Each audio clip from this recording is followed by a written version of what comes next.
ओम शांति। आज के वरदान, बाप दादा के वरदान अपने मीठे बच्चों के प्रति। डेट 20 जनवरी 2026। वरदान है, अपने शांत स्वरूप स्टेज द्वारा शांति की किरणें फैलाने वाले मास्टर शांति सागर भव। अपने शांत स्वरूप स्टेज द्वारा शांति की किरणें फैलाने वाले मास्टर शांति सागर भव। वर्तमान समय में दुनिया में अशांति इतना बढ़ रहा है, तो ड्रामा ऐसा सुंदर बना हुआ है कि एक जगह पर कोई दुख, समस्याएं, विघ्न, परिस्थिति रहेगा, दूसरी जगह पर उसका समाधान भी है। जैसे किसी को बीमारी आता है, उसके लिए भी समाधान है ना। दुनिया में अंधकार है, तो अंधकार को दूर भगाने के लिए सूर्य भी है ना। इसी एक जगह पर समस्या, दूसरे तरफ पर समाधान। समस्या, विघ्न, परिस्थितियां जो आत्मा को दुख देता है, वो एक साइड है। उसका समाधान करने वाले और एक साइड में है ना। तो हर एक आत्मा में अलग अलग विशेषताएं रहती हैं। जो इंजीनियर में जो विशेषता है वो डॉक्टर में नहीं रहता है। जो डॉक्टर जो काम करता है वो टेलर नहीं करता है।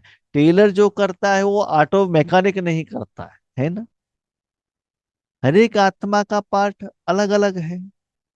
तो हम बच्चों का काम है, निराकार रूप में दुनिया में जो दुख बढ़ रहा है, उसका इफेक्ट जिस आत्मा को पड़ रहा है ज्यादातर, भगवान तो आत्मा का पिता है ना।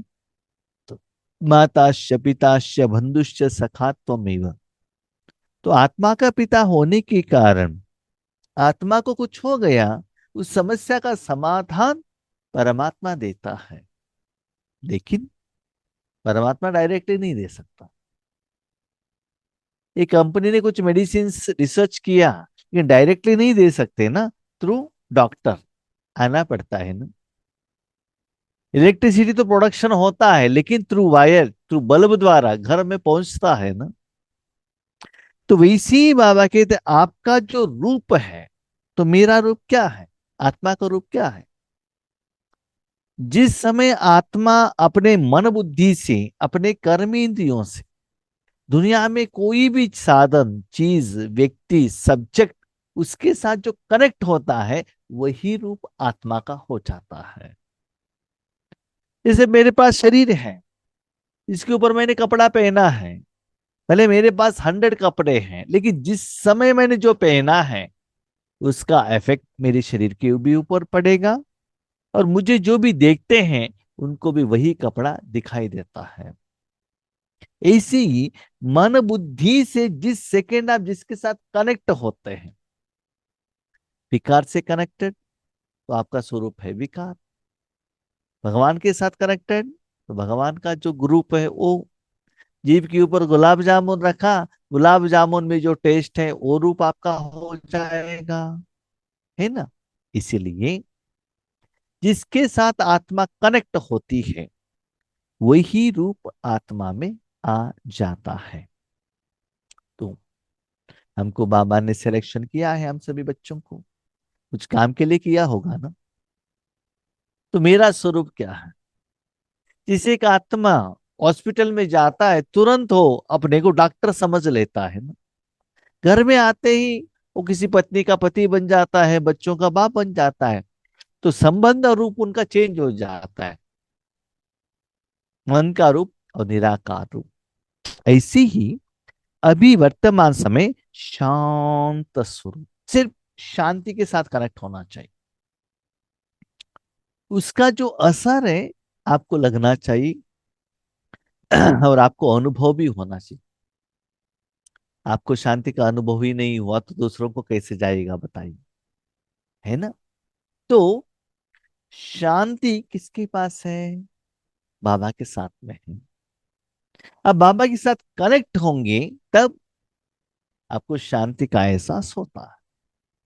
अभी देखिए, आप अपने फ्रेंड्स के घर में जाएंगे, उनके घर में शादी है, कुछ हेल्प करना चाहते हैं, वहां बहुत वैरायटी भोजन बनाया है, जिसको आप परोसने के लिए हाथ में बकेट लेते हो ना, वही स्मेल आपको आने लगता है।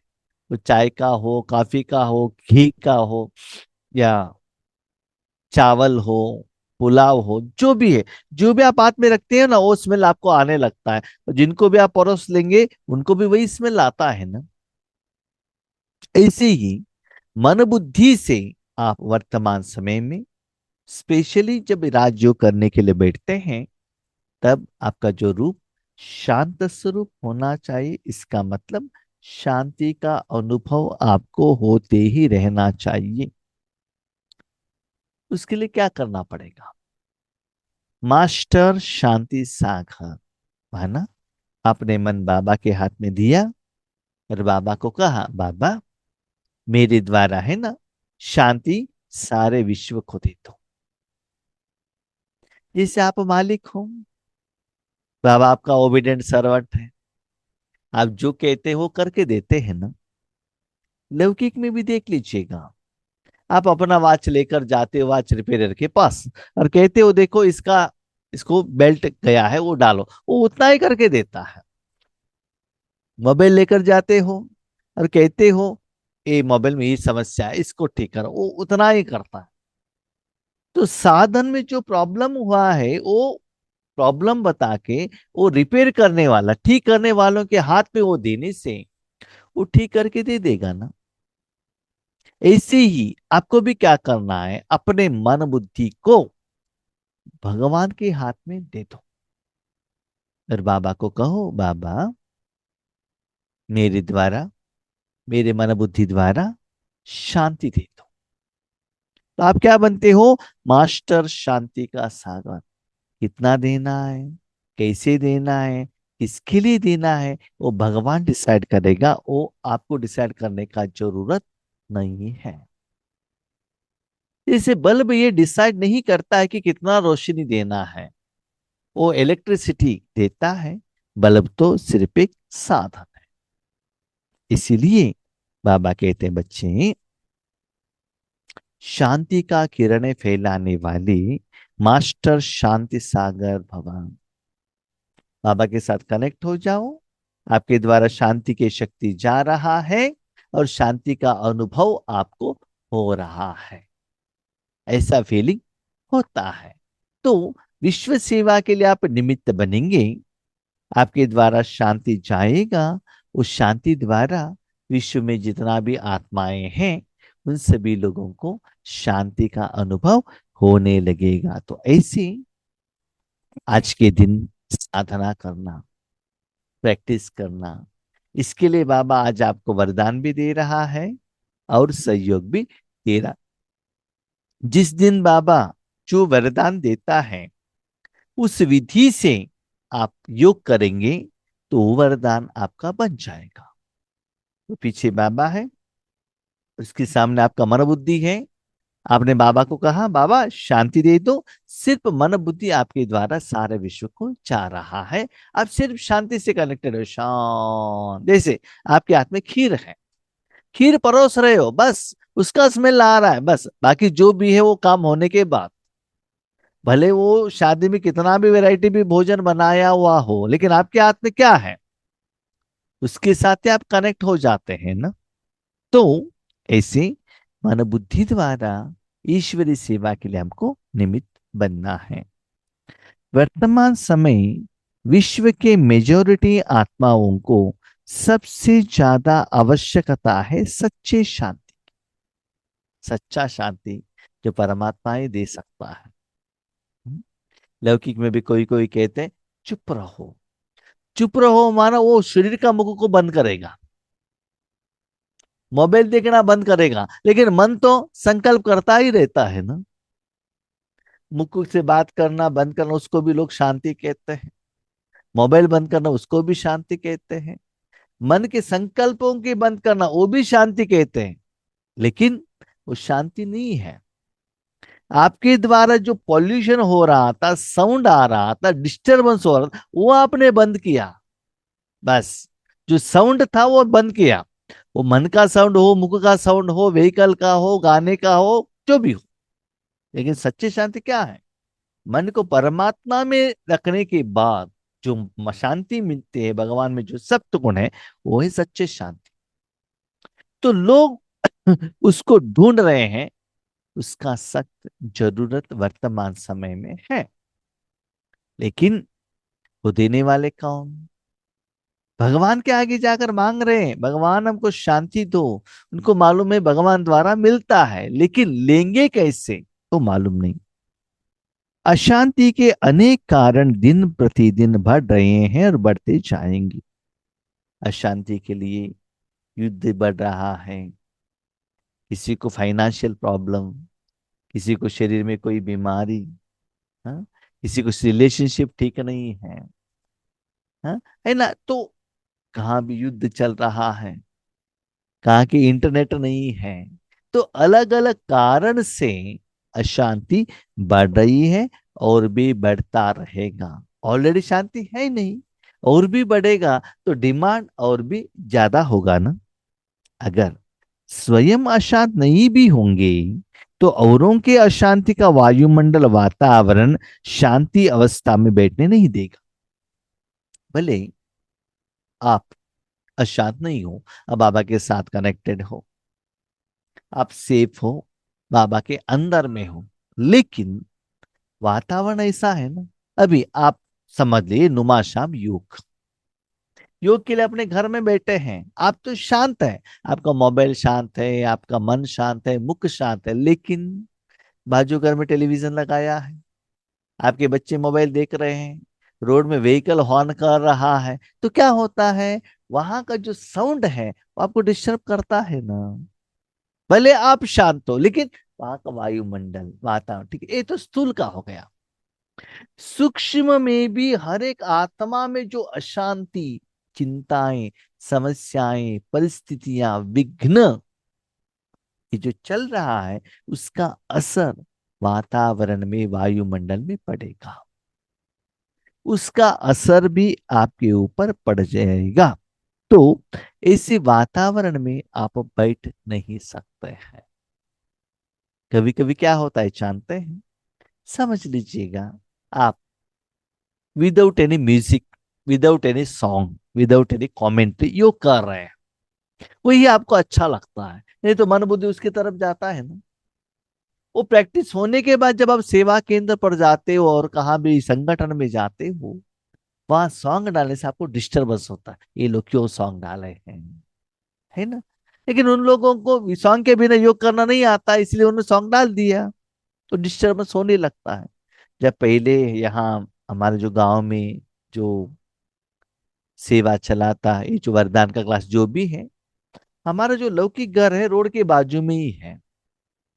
व्हीकल का साउंड, हॉर्न का साउंड, बीच बीच में एम्बुलेंस का साउंड, वो सब मुझे डिस्टर्ब होता था। इवन लोग हमारे घर के सामने बैठकर बातें भी करते थे। लेकिन अभी वो प्रैक्टिस हो गया है, उसके तरफ अटेंशन नहीं जाता है, जो मुझे सेवा करना है उसके तरफ चले जाता है, मानो वो आदत बन जाता है आपका। ऐसे ही भले आप शांति में हो, लेकिन वातावरण, वायुमंडल आपको शांति में रहने के लिए नहीं देगा। अशांति का, तनाव का अनुभव बढ़ेगा।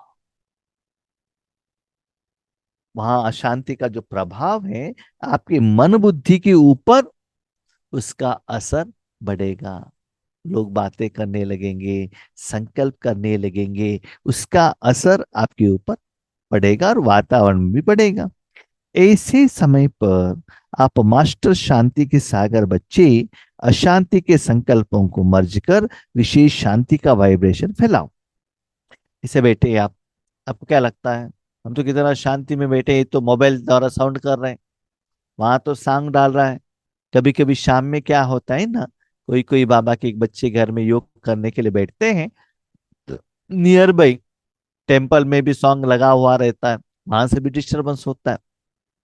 तो डिस्टर्ब होने के लिए हजार कारण रहता है। तो ऐसे सिचुएशन में वो संकल्प मन में न लेते हुए कोई व्यक्ति के साथ झगड़ा हुआ, उस दिन किसी ने आपको डांट लिया, गुस्सा किया, उसके कारण आपका मन डिस्टर्ब्ड है, ये सभी संकल्पों को साइड में रख दो। और आपको जो जिम्मेदारी है, क्या है जिम्मेदारी? शांति का शक्ति फैलाने का। उसके साथ मन बुद्धि को छोड़ो। हम बाबा के बच्चे भी कभी कभी क्या होता है ना, जब बहुत लोग रहते हैं, जो यात्रा में, जो भीड़ में चित्र प्रदर्शनी लगाते हैं, है ना, वहां तो लोग इतना बातें करते हैं, माइक रहता है, सॉन्ग रहता है, बहुत कुछ रहता है। लेकिन जो आत्मा चित्र प्रदर्शन में एक्सप्लेनेशन कर रहा है ना, हर एक चित्र के ऊपर, वो चित्र को एक्सप्लेनेशन करने में बिजी रहता है, और वो साउंड की तरफ वो ज्यादातर अटेंशन नहीं रखता। जब एक बार एक्सप्लेनेशन करके आ गया, उसके बाद वो साउंड की तरफ उनका अटेंशन जा सकता है। ऐसे ही बाबा ने कहा, बच्चे, ऐसे अशांति का जो संकल्प है उसको मर्ज कर, और विशेष रूप में शांति का वाइब्रेशन फैलाने के लिए आपको क्या बनना है? निमित्त बनना पड़ेगा। ठीक है। आज का स्लोगन, बाप के सर्व गुणों का अनुभव करने के लिए सदा ज्ञान सूर्य के सम्मुख रहो।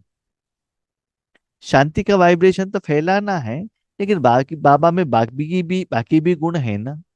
शांति, सुख, आनंद, प्यार, शक्ति, पवित्रता, इस सारे गुणों का अनुभव करना है तो सदा ज्ञान सूर्य के आगे रहो। और बाबा को कहो, बाबा अभी देखो, सूर्य के आगे रहेंगे तो क्या होगा? सूर्य में तो गर्मीपन है और प्रकाश है, उसका असर आपको पड़ेगा ना।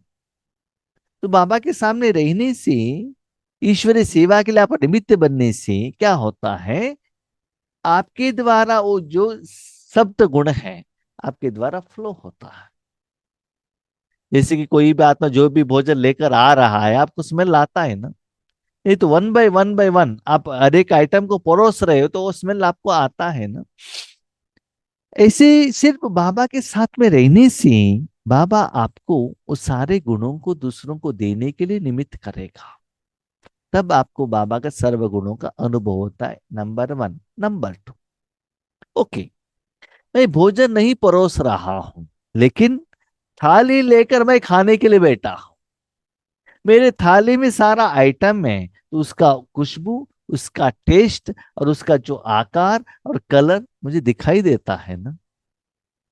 ऐसी, भले आप सेवा के लिए निमित्त नहीं हो, लेकिन बाबा के सामने हो, बाबा से कनेक्टेड हो, अंतर चक्षु से, अव्यक्त रूप में, तो सिर्फ भगवान के साथ कनेक्ट होने के कारण परमात्मा में जो गुण है, सर्वशक्तियां हैं, वो आपको अनुभव होने लगेगा। उसके साथ साथ में, बाबा के साथ साथ, और कोई व्यक्ति के साथ, वातावरण के साथ, वायुमंडल के साथ आप कनेक्ट हो गए, तो बाबा का सारे सुख का अनुभव आपको नहीं हो सकता है। ठीक है। इसलिए सदा बाबा के सामने आपको रहना है, तब आपको बाबा का सारे गुणों का अनुभव होता है। याद रखिएगा, अनुभव माना ऐसा नहीं है कि सिर्फ आप संकल्प करो, विजन करो, दैट इज नॉट अनुभव। शांति मुझे आ रहा है, आ रहा है, आ रहा, कहना अनुभव नहीं है।